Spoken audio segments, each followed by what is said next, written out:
ETF ako Exchange Trading Fund, to znamená finančný derivát odvodený od Bitcoinu, obchodovaný na nejakej burze. Aktuálne ako sa tie ETF obchodujú na 3 burzách.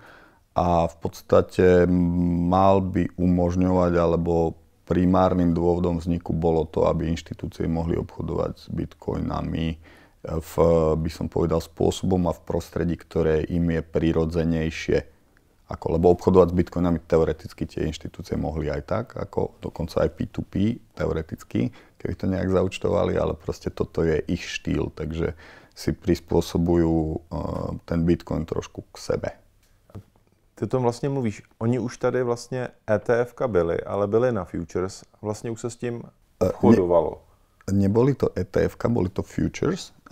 Od 2017. máme CME futures, ktoré sa obchodujú, teoreticky je tam podkladovým aktívom Bitcoin, ale v princípe na futures to podkladové aktívum nemusíš vlastniť. A myslím, že teraz možno zlá informácia od 2021 je schválené ako ETF-ko prvé. Tieto spotové ETF-ka takisto neboli prvé na svete. Už vo viacerých krajinách spotové ETF-ka na Bitcoin boli schválené, ale vzhľadom k tomu, že Amerika je považovaná za najväčší trh v tejto oblasti a určitým spôsobom mediálne najviac prepieraná, tak nejakým spôsobom sa komunita upela k tomu, že práve tie americké spotové ETF-ka zmenia tú situáciu v Bitcoine, tú likviditu, naleje sa tam kopec peňazí a tak ďalej. Takže všetko tu už bolo, len proste teraz zasa máme nejakú také hopium, že ako spotové ETF-ka na Bitcoin. Proč to trvalo tak dlouho, to schvalování? Protože o tom tady spolu diskutujeme možná už jako rok. A bylo to i když se řešily ty futures v minulosti, protože ty si pamatuješ ty věci hodně zpátky na Bitcoinu. V 2017 v podstate schválenie prvých futures na CME trvalo dlhšie ako je štandardne, ale netrvalo tak dlho. Zhodou okolností sa to schválenie bolo v decembri, trafilo sa do ATH, ktoré kulminovalo k $20,000. A vrchol, áno, a na de facto dlhé roky potom, no dlhé, u nás rok je strašne dlho v krypte. A následne v podstate ten narratív komunity, to si veľmi dobre pamätám, bol ten, že schvália sa futures a zasa to, čo počúvame dnes, inštitúcie tam proste okamžite nalejú mraky peňazí a tým pádom dajú sa dohľadať aj staré výpočty, proste analytici a tak ďalej. Vstupneme minimálne k $50,000 za Bitcoin, čo sme videli, že sa reálne nestalo. Došlo k veľmi prudkému poklesu potom v 2018 a ďalších rokov, kde sme cez veľmi silnú rezistenciu na úrovni $6,000 padli až k 3. A tá reakcia teď na ten spot byla jaká? Tá reakcia na ten spot sa ukázala byť taká, akú sme niektorí predpokladali a trošička to bolo ako sell the news. To znamená, tesne pred schválením alebo v momente schválenia sme vystúpali niekde na $49,000 a následne sme spadli až k 41,5 a ustali sme sa niekde na úrovni 42 niečo, aktuálne 42,700 a tak ďalej. Takže bolo to sell the news. Trošička, čo mi chýbalo, prejavila sa tam informácia, o ktorej de facto veľmi málo alebo skoro žiaden analytik ako nevravel a myslím si, že ako logický fundament, pretože videli sme vývoj, už vopred sme videli vývoj fíčiek na spotových ETF-kách, kde de facto ešte pred spustením toho produktu začali medzi sebou superiť o likviditu a bol to veľmi tvrdý boj a de facto tie fíčka zišli až na štandard, ktorý sa ustalil na 0,25%, čo je pomerne nízko. Takže poplatky jenom. Poplatky, jasne, pretože každý potrebuje, v podstate kľúčové je teraz, ako kto pritiahne najväčšiu likviditu, tak pravdepodobne prežije, ostane, bude trhu dominovať. Je to proste tento boj. Teraz sa nehrá o to, že koľko z toho budeme mať. Teraz sa hrá o to, že kto bude tomu trhu dominovať, lebo v princípe tie produkty sú všetky rovnaké. Akože nie je tam rozdiel, ktorý by netechnologicky založení ľudia vnímali ako veľký. To znamená, typicky, aby som sa napríklad pozrel, že kto robí custody a vnímal by som riziko toho, že keď je tam to a to custody, či môže nastať technický problém. Ale toto ľudia proste neriešia. Každý rieši fíčka, produkt je v princípe rovnaký. Naproti tomu Grayscale, ktorý fungoval, tak v podstate tie fíčka historicky z 2% zišli až na 1,5% aktuálne. A 1,5% oproti 0,25, to je proste obrovský rozdiel.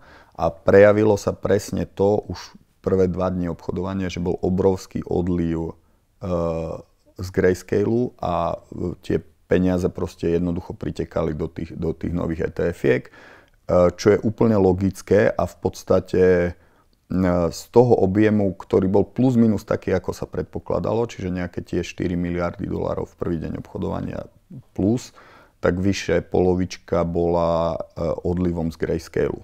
Takže nejakým spôsobom tie peniaze ako do odvetvia nepritieklo zatiaľ veľa nových peniazí, akorát sa presunuli z jedného vrecka do druhého. Bolo vidno ako pomerne veľké obchody burzové, aj keď pomerne ako menšie, ako sa očakávalo, a podstatne menšie, ako sa očakávalo. A trošku sa prejavilo to, čo zasa analytici nevnímali úplne, a to sú OTC obchody, ako odhad mimotrhové, over-the-counter obchody, kde v podstate sa odhaduje dlhodobo, že vyše 2/3 obchodov s bitcoinom prebieha mimo CEXové burzy. To znamená, väčšina obchodov prebieha mimo CEXové burzy, veľké entity aj s rizikom toho, alebo akceptujú to, že je tam určitý príplatok, ako na OTC obchode, skôr ako by akceptovali riziko, že tým trhom výrazne pohnú. Lebo tým, jak je malá likvidita na CEXoch, tak v podstate akýkoľvek väčší nákup, tak veľmi výrazne by pohol celým trhom. A tie CEXy sú už veľmi dobre arbitrážované medzi sebou, lebo ten market making v podstate robí niekoľko málo, možno až len jedna entita, takže si to ako vyarbitrážuje medzi sebou. Videli sme pomerne vysoké pohyby ako bitcoinov on-chain v takých batchoch po okolo 4000 bitcoinov, takže ako k zmenám dochádzalo, ale cenu to neovplyvnilo. Takže odliv z Grayscaleu a príliv do nových ETF-iek, ale že by tam prišli nejaké nové prachy, nie. A to spôsobilo v podstate ten nazvime to možno pád, aj keď čo ja viem, ešte pol roka dozadu 42 000 by sme považovali za... Jinými slovy teda to znamená, že se prostě lidi mezi sebou domluví a vlastně ten trade jde jako mimo trhy. A instituce mezi sebou. No a dopad na cenu. Tu cenu někdo vidí, anebo to vlastně jde... Ty jsi říkal, aby oni vlastně neudělali nějaký pohyb. Tak. V prípade, že sa obchoduje OTC, tak v princípe mimo výnimiek ten obchod nemá dopad na cenu. To znamená, ty si jedna inštitúcia, ja som druhá inštitúcia, tu je obvykle nejaký OTC dealer, OTC desk. A tam sa to vysvetľuje. A teraz ja dám požiadavku, že chcem predať 4000 bitcoinov, ty ich chceš kúpiť, lebo ich potrebuješ ako podkladové aktívum do ETF-ka. Dohodneme sa obvykle na nejakej trhovej cene plus minus niečo, to znamená, medzi nami môžu byť nejakí brokery, ty si zoberú percentičko, niečo ostane na OTC desku a my sa dohodneme podľa situácií na trhu, či ja predávam s discountom alebo predávam s prírážkou a ty to samozrejme musíš akceptovať. Ten obchod prebehne cez escrow a v podstate nemá to vôbec žiaden dopad na cenu. A je to pomerne logické, lebo tá likvidita na burzách je fakt katastrofálna. Keď si predstavíme situáciu, ktorá de facto nastala pred niekoľko málo dňami, keď depeklo USDC na najväčšej burze, na Binance, čo je USDC, ako to není Bitcoin, to je stablecoin, ktorý mal byť stable naozaj. A v podstate stačilo niečo cez $6 miliónov na to, aby depegol na 0,98 a ďalšie plus minus 4 milióny, aby depegol na 0,74, čo je katastrofálna úroveň. Ako vrátilo sa to rýchlo, ale proste bavíme sa ako o $10 miliónoch, čo keď si zoberieme k objemu, ktorý prebehol ako prvý deň obchodovania, keby sme teoreticky brali, že cez $4 miliardy, tak ako pokiaľ by ten objem prebehol reálne na DEXovej, teda na CEXovej burze, tak ako ten pohyb by bol neskutočný proste. Pretože hĺbka tých order bookov proste nie je taká, aby to ustála teraz. Tieto obchody. Čiže tieto obchody vždy idú OTC a paradoxne vždy išli OTC, to už sa bavíme, čo ja viem, o období v rokoch 2012, 13, 14, úplné začiatky. Ako tieto objemy sa nikdy neobchodovali na burzách. Akurát nie sú vo svetle reflektorov, proste ich nikde nevidno. Akože. Ale sú zavedené, robí ich viacero aj veľkých inštitúcií, robia ich aj burzy ako mimo svojich order bookov veľké a robia ich entity, ktoré sa špeciálne na to špecializujú. Kdybys měl zmínit ještě další možná rizika, která přichází právě se spotovými ETF, anebo je vlastně cítíš na tom trhu Bitcoinu jako takovém? Tak už som spomínal v podstate ten zatiaľ sa javí ako úspešný pokus o ovládnutie miesta, kde sa tvorí cena Bitcoinu. V komunite hlavne teda technologicky vnímame ešte ďalšie riziko, ktoré by som označil ako infraštruktúrne. A to znamená to, že de facto inštitúcie sa snažia ovládnuť aj infraštruktúru toho Bitcoinu.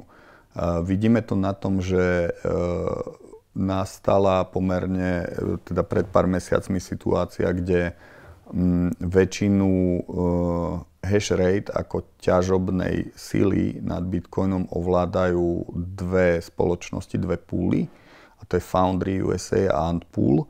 A majú vyše 55% ako kapacity, čo je dosť nezvyklé. V minulosti k tomu síce došlo napríklad v Číne, ale potom došlo k zákazu ťažby a sa to zase rozložilo.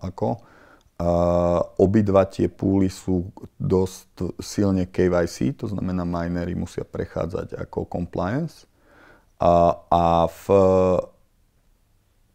Zatiaľ sú náznaky, že väčšiu časť tých púlov alebo aspoň nejaký signifikantný share v tých púloch má BlackRock. Takže toto je v komunite vnímané ako pomerne silný problém. A BlackRock má ale zároveň také spotové ETF, ne? Áno, práve preto je to. A to je vidno... A to je trošku takový střed zájmu, ne?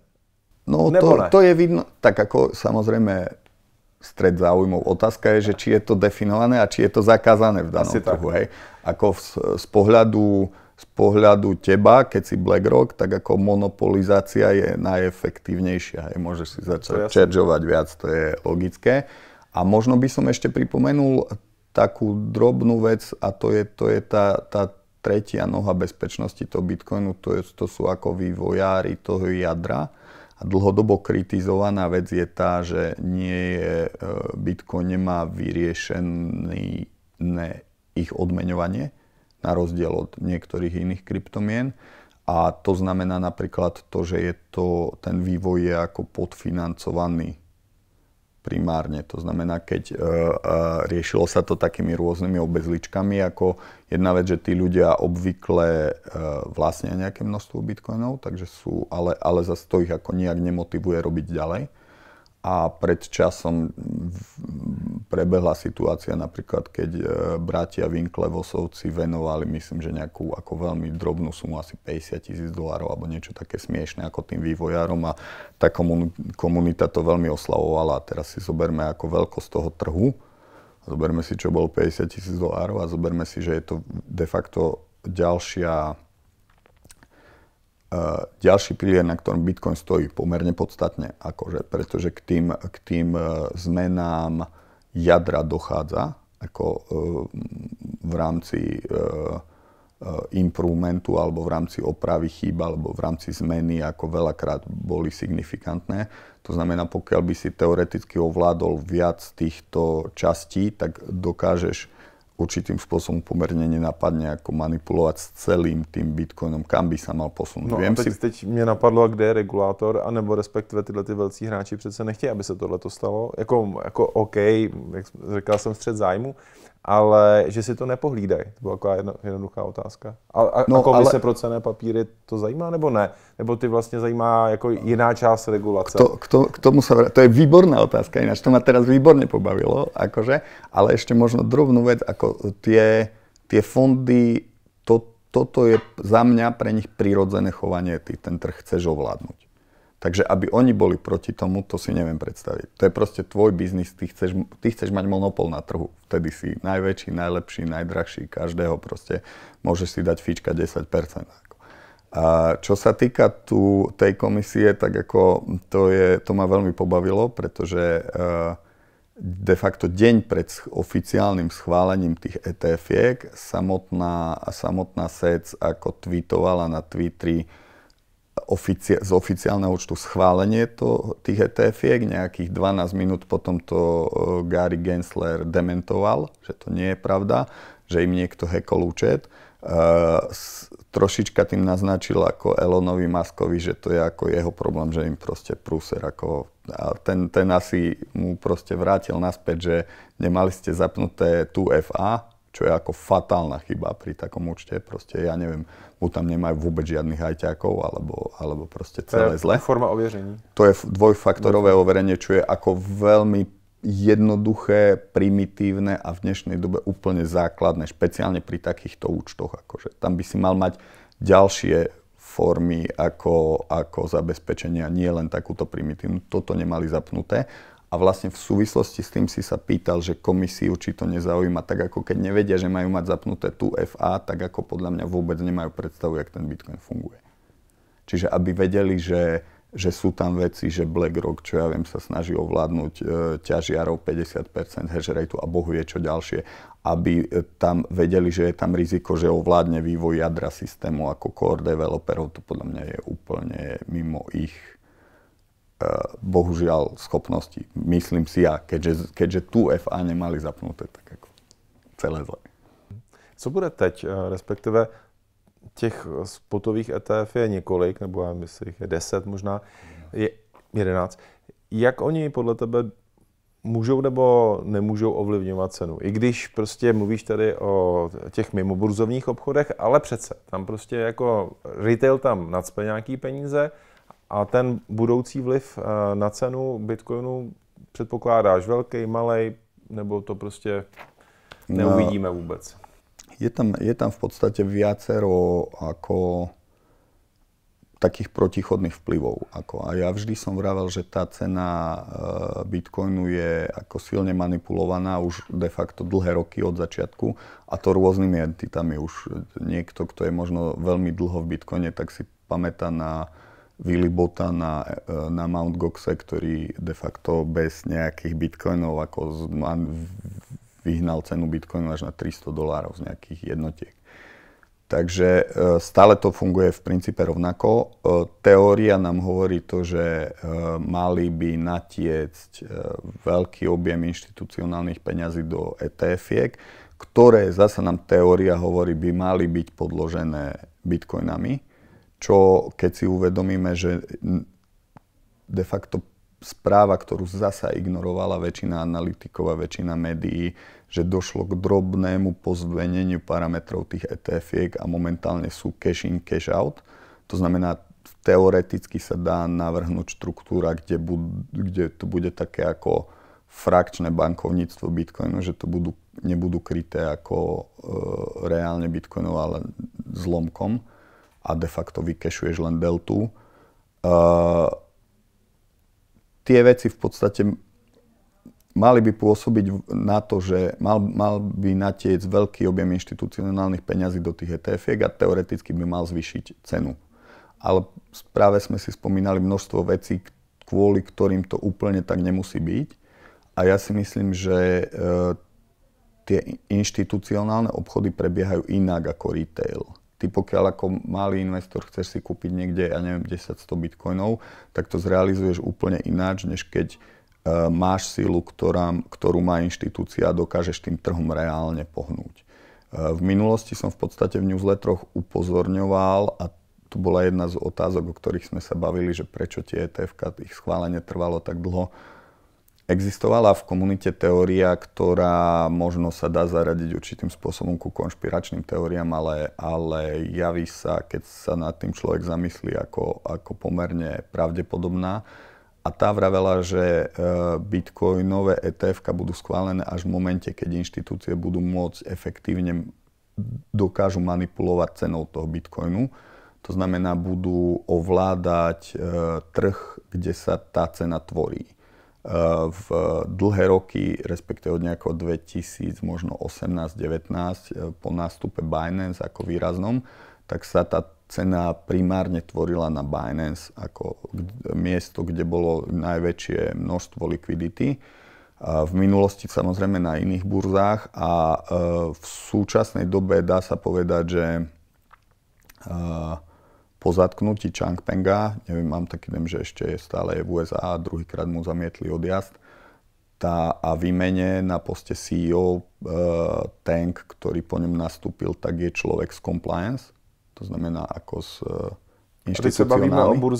Bavíme sa o burze Binance ako o mieste, kde sa de facto tvorí cena toho bitcoinu. V prípade, že bola nezávislá inštitúcia, na ňu nemali dosah, tak de facto ako schválením ETF-iek by sa za mňa vystavili napríklad tomu, že tá cena môže proste vyklesať niekde kľudne 80%, čo by bolo ako z ich pohľadu, z pohľadu bitcoinerov ako nič zvláštne, ale z ich pohľadu proste mega problém. A pokiaľ ale na to máš dosah, na to miesto, kde sa tá cena tvorí, tak samozrejme, že to nenecháš tak vyklesať. Ako viem si predstaviť, že keby tá cena mala crashnúť, tak proste Binance na pokyn niekoho zastaví obchodovanie, zmení whatever, ako veci, ktoré boli v minulosti nepredstaviteľné. Takže trošička tak ako souzním s tou teóriou, že ako príliš veľa vecí sa zbehlo do jedného miesta, aby to tak fungovalo. Když se podíváš na ten seznam těch spotových ETF, tak jak to protřídit? A jsou tam samozřejmě poplatky, pak jsou ty správci, pak jsou ty kastodiáni, kdo to vlastně vypořádává. Na co bys třeba upozornil? Nebo kdybys tam chtěl na něco ukázat, jo, to je ten správný správce, to je ten správný fond, teda když už to chceš dělat přes to spotové ETF. Tak jaký je jaký manuál v toho výběru? Protože řeší se to v ETF-kách, kterých je tisíce, že jo, na akcie a na všechno možný. A teď, OK, jich je tady 11 a já chci teda vybrat to správný. Jestli to jde. Trošku mi to pripomína, keď si vyberáš medzi jablkami ako v obchode, že či si vyberáš zelené, červené, podľa toho, čo ti chutí. Ako principiálne boli tam tie fíčka, to bolo ako základ. Dneska sú v princípe skoro všetci s jednou, dvoma výnimkami na 0,25. Tým, že je tam fee waiver ako odpustenie fíčok na už zasa u viacerých, asi 5-6, keď si dobre pamätám. A je to tak, že čo ja do nejakého objemu alebo do nejakého času tie fíčka sú nulové. Takže ako keď sa máš začínať rozmýšľať ako logicky, tak začneš podľa tých fíčiek, vyberieš si prípadne to, kde sú nulové, lebo to ti určite dáva zmysel. Ostatné veci sú v princípe naozaj rovnaké, dokonca by som neriešil v súčasnej dobe ani custodiana. U absolútnej väčšiny ETF-iek je custodianom Coinbase, ktorý za mňa ako dáva zmysel. Technologicky samozrejme mám výhrady, ale lebo je to také, myslím si, že nie je úplne funkčné inštitucionálne custody ako kdekoľvek na svete zatiaľ, ako sú tam nejaké problémy, ale myslím si, že zatiaľ to bude stačiť. Na čo by som sa teraz pozeral je ísť s tým trhom a vsadiť na víťaza. To znamená vyslovene kvôli likvidite si vybrať toho najväčšieho. Lebo keď všetky ostatné parametre sú rovnaké, tak toto je ako vec podstatná, aby si sa toho ETF-ka vedel zbaviť ako v prípade, keď to budeš chcieť a aby sa nejak obchodovalo. A to zistíš kde? Jako v rámci té velikosti? Jednoducho, ako zistíš, koľko volume, aký objem natiekol do tých jednotlivých sú na to tabulky, jasné, takže môžeme si aj zobraziť ako jednotlivé objemy peňazí, ktoré natiekli ako do jednotlivých ETF-iek. Dokonca aj strašne ťažko je hodnotiť, lebo obchodujeme to doslova 2 dni, 3 dni, hej, čiže nejaké závery k tomu robiť ťažko, ale v princípe sa dokonca aj chovajú veľmi podobne tie ETF-ka. Čiže videli sme, čo ja viem, neber ma teraz za slovo na 10%, ale videli sme plus minus pokles asi o 10% tých ETF-iek a naopak Grayscale vstúpol možno o 3% prvé dni obchodovania do nejakého času. Hej. Čiže bude to naozaj podľa mňa také rovnaké a potom to bude, asi ľudia budú voliť primárne podľa fičiek, to by mi dávalo zmysel. A určite by som volil ja osobne podľa tej likvidity, keby som sa mal rozhodnúť. Co dopad spotových ETF na Bitcoin a další kryptoměny? Je tam už patrný, anebo ještě může být? Jak se to rozhraje? A chystají se třeba spotové ETF ještě na jiné kryptoměny? Chystajú sa spotové ETF na ďalšie kryptomeny. Je tu samozrejmý vývoj. V prvom rade sa bude jednať o Ether. Predpokladá sa nejaká ako taký väčší začiatok niekedy v polke 2024. Rozpráva sa už o ďalších spotových ETF-kách, napríklad na XRP a zrejme aj ďalšie kryptomeny. Uvidíme. Pravdepodobne to bude súvisieť s úspechom tých bitcoinových.